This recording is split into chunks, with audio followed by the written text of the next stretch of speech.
Israel has agreed to let a whole lot of prisoners go who've been labeled as terrorists in exchange for about 40 hostages still being held by Hamas. Now, to chat about this in more detail is our foreign affairs expert, Lisa Daftari, who joins us once again from Los Angeles at the Foreign Desk. Lisa, how many potential terror prisoners are we talking about that Israel is about to release? So this is a lopsided deal of 800 for 40 hostages. Wow. So among these 800, we have terrorists, we have murderers, obviously convicted of crimes, but being released for 40 innocent civilians, many of whom are above 80 years old. Women, children still in that mix. We're not sure who's going to be released just yet, but this is the name of the game. This is why terrorists play the game of taking hostages so that they can release their terrorists out of Israeli prisons. This is exactly what they had intended to do. Now, Israel is caught in a very difficult situation here because obviously they want those civilians to come back home and go to their families and try to live a normal life after being in captivity for so long.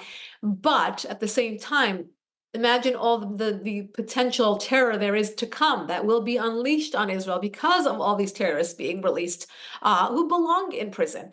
It's a very difficult decision. I know that Israel is under a lot of pressure from the international community as well, from Qatar, from the United States, who are involved in these talks, pressuring Israel to take the deal. And of course, Israel agreed first and was waiting for Hamas to even see if they want to consider this deal, even though it is very lopsided in their favor. So this is the news out of Israel today.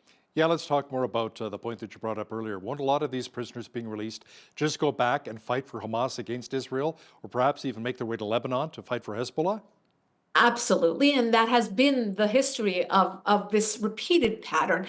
Just this October 7th attack that we recently had, one of the masterminds was actually released in a previous exchange, similar to the one that we're talking about today. Wow. It's again very difficult because Israel has learned its lesson, so to speak, but cannot really act upon it because when you have civilians, when you have these innocent, hostages that we're talking about, they have to do whatever they can to bring them home. But again, how many lives will be lost in the future because of those terrorists that are being released? That's really the very difficult situation that Israel finds itself in, and that they have made this decision to finally try to bring them home after all these months. That's such a high number, 800 to 40. Why not 40 for 40 or even 100 for 40? Right, exactly. And I know that they have tried. They have tried everything. And I know when people are out on the streets, obviously these are all individuals who couldn't even place Gaza or Israel on the map, but many of them are yelling ceasefire. Even members of Congress, as you know, the squad yelling ceasefire now. If you saw them at the State of the Union, they were carrying signs that said ceasefire now. Well, Hamas has been the one to turn down so many different offers for various hostage swaps for the prisoners and ceasefire proposals. It has always been in the hands of Hamas. It has been theirs to reject, and they had rejected many, many times. So again, Israel finds itself in this difficult position to try to bring home the hostages, but yet also is finding itself in a very vulnerable position in terms of security by allowing these hostages to go and to allowing the prisoners rather to be freed. And also think about all these months that these hostages have been in captivity, being raped, being deprived medical attention. Again, babies and elderly. It's very difficult, and of course there is no real solution to this other than to give them the prisoners that they want, release the terrorists that they want, and Israel feels that this is the agreement that they have to make in order to bring home those innocent hostages. So, Lisa, the Iran regime, which many people would argue is funding a lot of these proxy wars, was showing off their latest drone at the Qatar military trade show, named the Gaza. The manufacturer claims this remote-controlled weapon with a 68-foot wingspan has a range of about 1,600 kilometers, 1,000 miles, and can carry, 13 mounted guns or other pieces of artillery. Right. So imagine this: Iran's regime that was formerly being heavily sanctioned, heavily isolated from the world community and the world economy, is now selling oil from 60 to 90 billion dollars in oil revenue, finding partners like China and Russia, selling weapons to Russia, allowing them to fire them down into Ukraine, and now obviously flexing its muscles all throughout the region. Not only are they funding the Houthis, as we're seeing them in the Red Sea, or Hezbollah in Lebanon, or Hamas and Palestinian Islamic Jihad in the West Bank and Gaza, but also flexing their muscles at these trade shows to say, look at us, we have all this new technology, and yet doubling down on the war between Hamas and Israel by naming this piece of equipment the Gaza. So really showing where they stand and being bold enough, being rogue enough on the world stage to flex their muscles yet again. The Iran regime just got one message out of the Biden administration from the international community at this moment, and that is that there will be no repercussions until the end of the Biden administration. If they should be reelected, they have another 4 years of this. They're playing out the clock. They're doing everything that they can to really stick it to the West and to really show their might, their development, their technology, and this is just one example of that.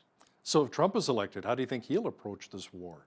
Well, we saw that Trump was sandwiched between Obama and Biden's Iran policies. And if we're just talking about Iran policy or foreign policy in general, very different. We saw Obama and Biden, very similar policies when it comes to Iran's regime. Appeasement, let's sit down and have a nuclear deal. President Obama actually signed that nuclear deal in 2015, loosened the sanctions, gave them the breathing space because their ideology regarding Iran was that they can be negotiated with, we can normalize relations with them, we can communicate with them, etc. Donald Trump stopped short of calling for regime change. He didn't say that he wanted to actually cause a revolution in Iran, but what he did was put them under what he called his pressure campaign. Pressure campaign was having sanctions that are very targeted and well enforced, isolating Iran's regime from not being able to participate, whether it's in the World Bank or any other global organizations, and really stopping those individuals from coming over, stopping the visas that are going on, and really it worked. We saw that they actually were diminished to the point where the Iranian people were able to come out onto the streets in the aftermath of the Masa Amini death. That was the 22-year-old Kurdish Iranian girl who was beaten at the hands of the regime because of her hijab, if you recall. That was in September 2 years ago. And then you saw all the protests that surrounded that. Well, that was because of the environment that was ripe for that. The economy had tanked. The Iranian people felt that they had the support of the White House under Trump. They have the support of the UN under Nikki Haley, and that all of that changed. And again, Trump, love him or hate him, with regards to Iran policy, he did do everything that he could to do an about face from the Obama era in showing them that there's a new sheriff in town, that he's going to take things much more seriously when it comes to Iran's regime, when it comes to terrorism.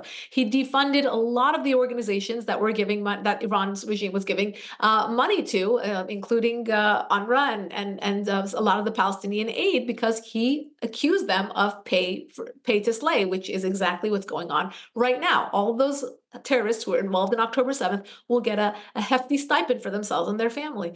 So I think that there is a huge difference, a discrepancy between these different foreign policies. So come next year, we'll see who's going to take the White House, and that will tell us everything we need to know with regards to our positioning regarding Iran's regime.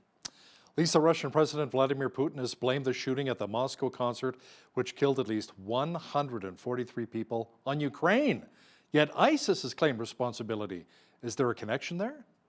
We'll leave it to Putin to use every opportunity to say he's right and this fits his narrative. So if he blames it on Ukraine, well then yes, Ukraine got the message to ISIS to carry out this attack so that they can, look, it's a bit far-fetched, especially because we have ISIS claiming responsibility. On the other hand, we really don't know if it was ISIS. I'll tell you why. ISIS has done this in the past where they have a false flag, right? Oh, this happened, we're going to claim responsibility. But in this case, we have videos. We have, they are claiming responsibility. We have apparently Russia says that they have apprehended many that are involved in the planning of all of this. So in this case, I would lean towards saying if ISIS says they did it, they actually did it. And Putin hasn't been the most honest broker throughout his life, particularly in the present moment as he continues his war on Ukraine. So there we have it. Of course, ISIS has resurfaced, and I think if you ask people in the Middle East, is ISIS the biggest threat? No, but right now it is making waves again in places like Afghanistan and Syria, and now here in Russia. So it's important to keep our eyes on the growing threat of ISIS. But again, I will go back to Iran's regime being even a bigger threat of supporting terrorism throughout the region. And Russian authorities, like you mentioned, they've arrested 11 people in connection with a gun attack, including 4 of the suspected gunmen. And apparently, Lisa, I was reading on Reuters and some other reports as well, that ISIS is targeting a lot of countries which are clamping down on Islam. Are you hearing the same thing? Yes, so this is, I mean, it makes sense, right? They are the Islamic State. They will go after anybody who, that their goal is to spread their version of Islam. And that is exactly what we saw out of Iran's regime. Their goal after 1979 was to spread their version of Islam, which is why we saw a lot of different proxy wars between states like Saudi Arabia and Iran fighting each other. But now it's become a more common goal to fight Western ideologies, to fight anything that is fighting Islam, and for Islam to take over the globe, whether it's Sunni or Shiite. They're now working together in many instances to make this, to really spread their influences throughout the world. Lisa, people are still fleeing Haiti as gun violence and gang violence in the Caribbean nation escalates even further. And more than 1,600 U.S. citizens have filed emergency paperwork requesting help evacuating the island. Also, no immediate foreign military aid is expected to arrive in Haiti to help the country's already beleaguered police force. Right. So, priority right now is the United States is telling everyone to get out. We're seeing a lot of hands being raised for help. 80 of them landed in Miami late last week. I think there will be more of these rescue missions, so to speak, to get the Americans or anyone with U.S. citizenship out of harm's way.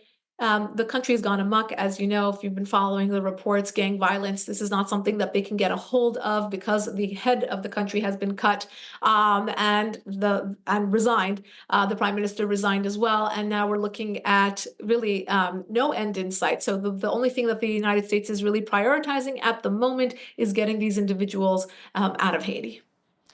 And something that we discussed before, how much of that gang violence will actually spill over into the Dominican Republic, considering they share the same island?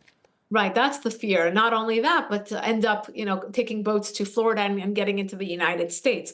Again, we have so many porous borders. Florida, I'm not so worried about in terms of being porous, in the sense that DeSantis will fight any kind of violent or unvetted individuals from coming over. And I think that there have been a few boats that have been captured already, and this is just the beginning of it. So to your point, I think there is always spillover, and in this case, because we don't know who that spillover is, are these innocent people who are trying to flee the war, or are these actual terrorists or gang members who are trying to get into the country, whether it's the Dominican first or then to the United States? That's exactly the same fear we have at our southern border, is that yes, there are very many well-intentioned individuals who want to come here for the American dream, but there are also many coming from different countries, men of fighting age, where you don't know what they're coming here for, what their intentions are, or why they're coming through the southern border.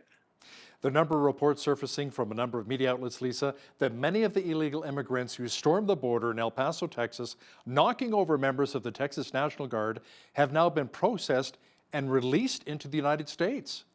Right. So they can do no harm, right? There's no insurrection when it comes to immigrants. Look, it is very dangerous what's going on right now. The lawlessness that we are allowing is unheard of. Look, first and foremost, I'm a daughter of immigrants to this country, so I believe in legal immigration to allow those who are using the process correctly to come over. But guess what? For those who actually champion immigration and immigration rights, this is actually getting in the way, because the people who are filing and trying to come over legally, their files are on hold because we just cannot absorb the sheer number of individuals trying to get into this country. So those who are cutting the line, so to speak, and coming over in this illegal way, they're risking their own lives. They're risking our lives because we don't know who they are. They can't be properly vetted. The coyotes are taking advantage of them. They're being raped. They're drowning. There's so many risks that are involved in coming over. The children are getting separated from their parents. So they're already going through so many obstacles. And then when they come over, again, we can't vet those individuals. Why are there individuals from Iran's regime in Syria coming over through our southern border? Why are there members of various gangs and drug cartels coming through our border? Why are there Chinese people coming through the border? Again, these individuals need to come through the legal way so that it could be properly processed and vetted, and so that we can allow people who generally truly want to be coming into this country to allow them to come in. We need the workforce. We welcome those who want to come here for a better life. And again, because we cannot absorb the sheer numbers, this will not end well. How can we absorb these individuals? They will become homeless. They will be unemployed. I mean, the list goes on and on. There is no good ending to this. Whether you're for immigration or you're against immigration, this is across the board a bad idea. And I think by the time the Biden administration wakes up to this, or if they ever want to wake up to this, it's going to be too late. So let me ask you something. Is the United States still the land flowing with milk and honey? Well, you know what? In some ways it is. And in some ways, for those who have lived here and continue to live here, if you talk about the price of basic groceries and gas and, inflation and everything else, just, the crime, everything else, this is not the country that my parents came here for. My father came to the country for his education, and then the Iran Revolution happened, and they ended up staying here. So, came here for all the opportunities and all the things that I love about this country is because I see that through my parents' eyes and all the opportunities they had because they were immigrants to this country. But that's not the same sentiment that is shared among the immigrant class right now. Coming to this country and not having those opportunities because they just, again, cannot. They're going to cities, getting bussed around, not able to find those opportunities, not able to get the housing that they want or need or can be absorbed. And even if they're being put up in hotels, how long is that going to last? And then you're bankrupting the same city that you want to contribute to and work in and be prosperous in. So it's not a balanced equation. It's not going to work out. And again, there's no way to really stop this from happening. So that is why we're seeing record numbers of immigrants that have come in just in February, and now we're in March. We'll have to see the numbers. But just in February, we had a record number. So we know that is just peaking. And again, if you are somebody who wants to make that move and come through the border, wouldn't you do so before the end of this administration? If there would be an end to this administration, again, we're not sure what's going to happen in that election. But I do think that people are playing out the clock, and they know that this is a free-for-all right now. So they're taking that opportunity. She's our foreign affairs expert and host of the Foreign Desk, Lisa Daftari. Thanks so much for joining us once again from the City of Angels. Thank you.